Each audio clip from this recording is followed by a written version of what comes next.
As promised, today we have a video about the seminars for you. This will be a two-part series. The first one will be talking about maximizing the demand for your seminars, and the second one will talk about the pricing. So let's start with part one. If seminars are something that you would like to do and make money off, then these 6 tips might be something you would like to consider. Tip number 1. Win tournaments. Thanks, Peter. This is a genius idea. I know it's very obvious, but we can't just disregard this. Your competition success matters. If you're winning tournaments, if you're successful competitively, it indicates that your jiu-jitsu is indeed very good and people can trust you. And this trust in turn creates opportunities for you to be booked for seminars. Another important thing in pursuit of monetization of your grappling skills is a very important aspect in the fact that you are often in demand because of your competitive success. But if you put too much emphasis on seminars and get consumed by teaching seminars, let's say if you're teaching once a week, so 52 weeks per year, it is likely to have a negative effect on your competitive career and performance, the very things that brought you success in the first place, so don't neglect this fact. The next 3 points are somewhat related and we could almost merge them into one, but we'll keep them separate for the ease of digestion. Tip number 2, have a specialization, i.e. be known for something very specific.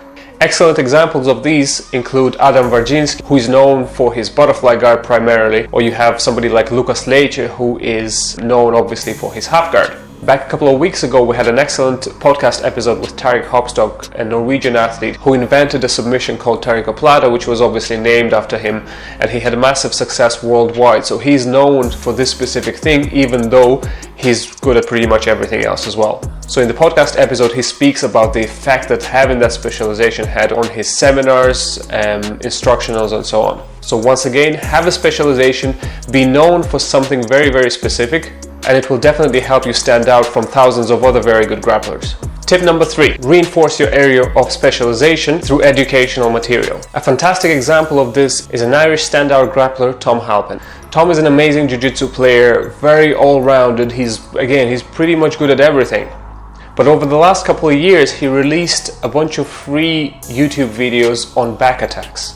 There was a series of like 5 or 6 videos, and then I think he had a second iteration of this. So if you look at the European scene, he's pretty much a go-to guy for back attacks, again, even if he's good at everything else.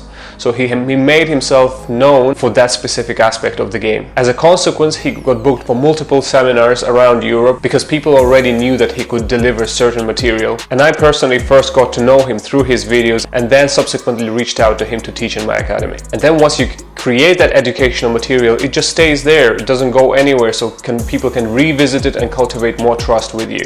Tip number 4, package your product both in appearance and in practice. What I mean by appearance is how you present yourself to the public. So a lot of people put in their Instagram description a sentence such as reach out for seminars or available for seminars. So again, we're talking here about a generic term, seminars, whereas if you specialize in something, make sure people know what you specialize in and present it as a seminar or workshop with that specific title.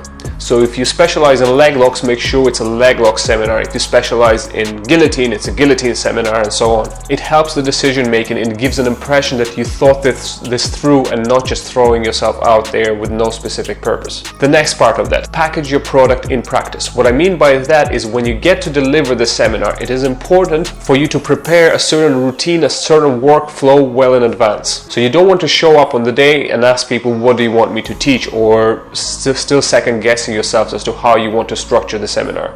Make sure you have a routine that you can deliver over and over again, one seminar, next seminar, the following seminar, maybe refine and iterate from time to time, but it has to be somewhat of a reusable product rather than coming up with something on the spot. You will look more professional. I definitely appreciate when instructors show up to my academy prepared. Think about stand-up comedians. Unless it's some form of improv, they never really show up on stage thinking, oh, we'll just come up with the jokes. They iterate over their routines like for months and years sometimes to make sure they're perfect. Tip number 5. If your goal is indeed to maximize the demand for your seminars, you need to make yourself available. Don't wait for people just to guess that you are available, but let them know. We already spoke about tools such as social media where you could put a description that you are available and how people can reach out to you. You could also use platforms such as ours, All Jiu-Jitsu, which quite literally puts you on the market for seminar bookings. However, I don't want to go too deep into our platform features, so we'll film a separate video on this topic. But the best tactic for signaling your availability that I've observed to date is announcing a seminar tour with defined date and geographical range. This does two things for you. Number one, It lets people know that you are available for bookings, and number two, it creates a form of scarcity around the dates, and people understand that you're only available for this tour during specific dates and in specific regions. So if they don't use this opportunity now, they may miss out on your seminar altogether. So it's for people who are already interested in you. This might serve as a little nudge towards a specific action, which is booking you for a seminar. This tactic is particularly great for somebody who just hit some form of a breakthrough performance in competition. Think about Lachlan Giles, who had an amazing performance at ADCC and captured bronze in the absolute division. His popularity after the event skyrocketed, and he used this to announce a worldwide seminar tour with, again, specific dates and ranges. Got booked out pretty much completely and only got disrupted by the global pandemic, but hopefully we'll see him back on tour after everything goes back to normal. Another great example of this is Daniel Strauss, the UK grappler, also known as the Raspberry Ape. Over the last several years, he's been developing specific packaged seminars and been announcing his tours to his relatively large audience through his podcast, through his social media and so on. As a consequence, if I'm not mistaken, he got booked for about 50 seminars at a time over the course of the year. So again, he used the tactics of both packaging a seminar into a very defined specific product and announcing the seminar tour brilliantly.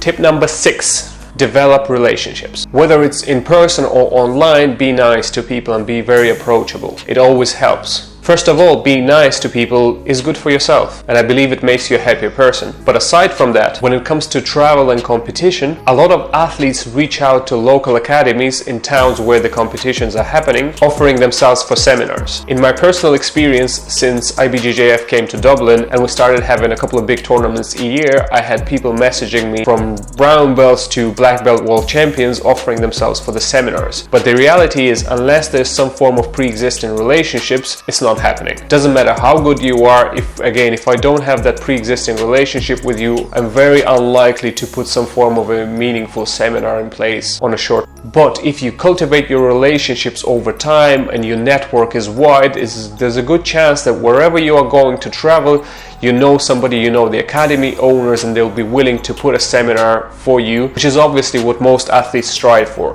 Go, compete, have a good performance, and then teach a seminar. You're already in place, you don't need to travel any further, and you can make some money. And again, those relationships can be cultivated through various means, whether it's online, in person, but mainly be approachable, no matter how good you think you are. The value of good relationships is immense, and the good ones will move rocks for you.